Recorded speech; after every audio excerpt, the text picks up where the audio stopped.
বজালী সৰুপেটা আৰক্ষী চকীৰ অন্তৰ্গত দলুপথাৰ গাঁৱৰ এজনী মুখবধিৰ যুৱতীক যৌন উৎপীড়নতাৰ পিছত ধৰ্ষণৰ চেষ্টা। ঘটনা অনুসৰি বজালী জিলাৰ বৰভিটা দলে পথাৰ গাঁৱৰ চট্টৰ আলী নামৰ ব্যক্তিজনে পৰিয়ালৰ সৈতে পথাৰত ইৰি ধান কাটি থকাৰ সুযোগ লৈ গাঁওখনেৰে শ্বাহ আলম নামৰ এজন যুৱকে চট্টৰ আলীৰ ঘৰত প্ৰৱেশ কৰে আৰু চট্টৰ আলীৰ ঘৰত থকা মুখবধিৰ ছোৱালী খাদিজা খাতুনক তামোল কাটিবলৈ দি পিছফালৰ পৰা হেঁচা মাৰি ধৰি যৌন উৎপীড়ন চলায় আৰু সেই সময়তে চট্টৰ আলীৰ পুত্ৰ হামদ আলী দেখা পাই আচৰিত হৈ পৰে আৰু হামদ আলীক দেখা পোৱাৰ লগে লগে শ্বাহ আলমে হামদ আলীক ধমক দি ঘটনা সন্দৰ্ভত অন্য ব্যক্তিক অৱগত নকৰিবলৈ কয় আৰু বেলেগ মানুহৰ আগত ঘটনাটো প্ৰকাশ কৰিলে হত্যা কৰি পেলোৱাৰ ভাবুকি দিয়ে। ঘটনা সন্দৰ্ভত ভুক্তভোগী পৰিয়ালে যোৱা 25/5/2025 তাৰিখে সৰুপেটা আৰক্ষী চকীত এজাহাৰ দাখিল কৰিছে আৰু এজাহাৰ দাখিল কৰাৰ পিছতে শ্বাহ আলমৰ পৰিয়ালে 30,000 টকা দি মেনেজ কৰিব আহিছে পৰিয়ালক। এতিয়া ভুক্তভোগী পৰিয়ালৰ প্ৰশ্ন, ঘটনাৰ প্ৰায় 21 দিন পিছতো সৰুপেটা আৰক্ষী কিয় শ্বাহ আলমক আটক কৰা নাই কিয়? নে অপৰাধীৰ পক্ষ লৈছে সৰুপেটা আৰক্ষীয়ে?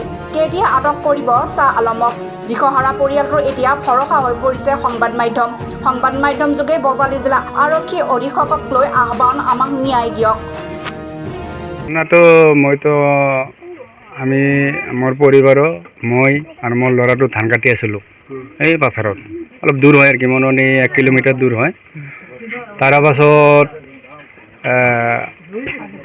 মোটামুটি অনুমান 3টা বা 4টা এনে অনুমানে কৈ আছোঁ, এনেমান সময়ত মই ল'ৰাটোক পঠাই দিছোঁ। তাৰমানে বিৰাট ৰ'দ দিছে, ইমান ৰ'দ দিছে মানে থাকিব নোৱাৰি। মই এতিয়া আমাৰ কমচে কম 10 বাৰমান বহিছোঁ পথাৰত ছায়াত। তাৰ পাছত সেয়া ক'লোঁ যে সৰু চলি আৰু অলপ মানে গাই এটা দিওঁ, গাখীৰ অলপ বেচোঁ, তুই অলপ ফটাফট যা ঘৰত। সি ঘৰত আহি চাইছি এই ধৰণৰ ঘটনা। পাছত সিয়াৰ যি হাতত যি মানে 5 পইচাৰো বল নাই, মানে শক্তি নাই, তাৰমানে ইমান কোনোদিন কাম চাম নকৰে না। আমাৰ ল'ৰাটোৰ মানে অসুস্থ হৈ গৈছে, তাৰমানে দেখা পাই কি কৰিব নকৰিব মানে এনে হৈ গৈছে। তাৰ পাছত সি হাতে পাৱে বহুত ধৰিছে, ধৰিলে কি হ'ব? তাৰ পাছত আৰু কৈছে কি যে আমাৰ ল'ৰাটোক যাৱাৰ সময়ত ধমকি দিছে যে তই যদি এই কথা কোনোবাক কৈ দিয়া তেতিয়াহ'লে তোক মাৰি পেলাম। মানে বিষয়টো পুলিচক জনাইছিল? জনাইছোঁ, এজাহাৰ দিছিল? এজাহাৰ দিছোঁ। এতিয়া কি হৈছে? এতিয়ালৈকে মানে 2 দিন অলপ পুলিচ আহিছে, তাৰ পাছত খবৰে নাই, তদন্ত নাই, খবৰ চবৰ নাই। এতিয়া পলানত আছে। এতিয়া আমাৰ উচিত বিচাৰ লাগে প্ৰশাসনৰ। বয়স কিমান হৈছে? মোটামুটি 16 বছৰ হোৱা নাই, 15 বছৰ 6 মাহ হৈছে।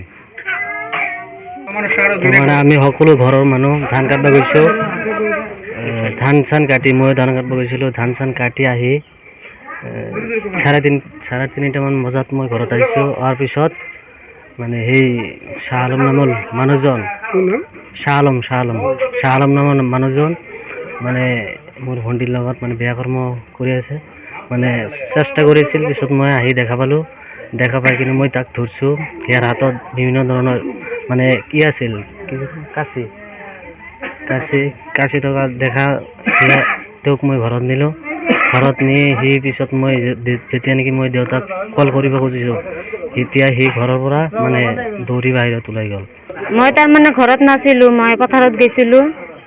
পথাৰত পিছত মোৰ ল'ৰাটো ঘৰত আহি চাই যে আপোনালোকৰ ছোৱালীজনী ঘৰত অকলে আছিল? অকলে আছিল। তাৰমানে মানুহজনী আছে কিন্তু সৰু এটা আছে ছোৱালী, সেইজনী স্কুলত গৈছে। স্কুলৰ পৰা আহি আৰু আমাৰ ওচৰত গৈছে। পিছত মই কৈছোঁ যে বাবাই বোলে চাহ পিঠা খাব, তুমি বনাই লৈ আহা। সেই ছোৱালীজনে চাহ পিঠা বনাই লৈ গৈছে। পিছত ল'ৰাটোতো পথাৰতে আৰু আহি চাই যে এনেহেন ঘটনা। ল'ৰাটো কি কৰিব কি নকৰিব লাজতে কাকো কোৱাও নাই। মানে তাইক যে শ্বাহ আলমক যে ধৰিব সেনেহেন তাৰমানে গাত বলি নাই। পথাৰৰ পৰা আহিছোঁ, দিনটি ৰ'দ, এনেহেন তাৰমানে কি কৰিব নকৰিব একো। আমাৰ ইজাহাৰ দিছিল থানাত, কিন্তু আপোনাৰ এতিয়ালৈকে থানাৰ পুলিচে একো ট্ৰিটমেণ্ট লোৱা নাই, একো কৰা নাই। আমাৰ গতিকে শ্বাহ আলমক ফাঁচি দিব লাগে আৰু অতি শাস্তি দিব লাগে। প্ৰশাসনৰ আগত আমাৰ এইটোৱে কি বিলম্ব অনুৰোধ। কি কয় পুলিচে, কি কয় যিহেতু আজি বহুত কেইদিন হ'ল না ল'ব বুলি কৈছে, কিন্তু এতিয়ালৈকে লোৱা নাই একশ্যন এনেকৈ লোৱা নাই। পুলিচ আহে আৰু গুচি যায়, ক'ত বা যায় ক'ব নোৱাৰোঁ, এনেকুৱা আহে আৰু যায়। একশ্যন এতিয়ালৈকে লোৱা নাই। ছাৰ আমি কৈ আছোঁ যে একশ্যন অতি সোনকালে ল'ব লাগে। শ্বাহ আলমক ফাঁচি দিব লাগে, এয়াই কথা আমাৰ।